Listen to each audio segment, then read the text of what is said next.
Un château, c'est un lieu de vie, en fait. Et c'est un lieu de vie collective. Souvent, les châteaux étaient des lieux ouverts.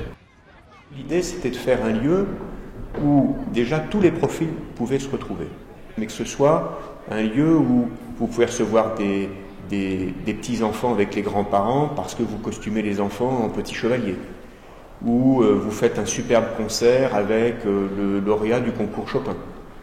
Ou vous faites une murder party pour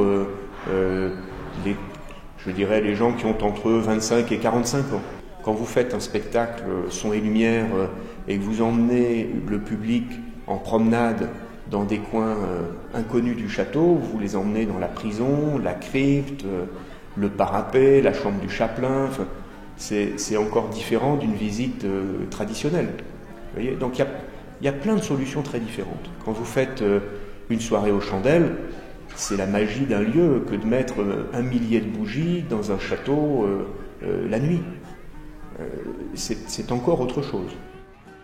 Et le plus compliqué, en fait, c'est sur un projet, c'est vrai que c'est enthousiasmant, que c'est passionnant, qu'on peut faire plein de choses qui sont super, mais comment vous pérennisez la chose?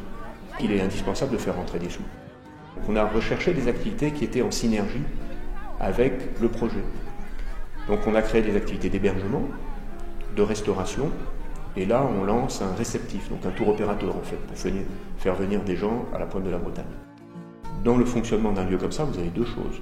Vous avez la restauration physique du lieu, et les travaux sont quand même énormes, et ils sont faits avec le ministère de la Culture, avec la région Bretagne, avec le département du Finistère, et puis les propriétaires. Et que sans la participation du public, c'est absolument, enfin en tout cas pour moi, c'est absolument impossible.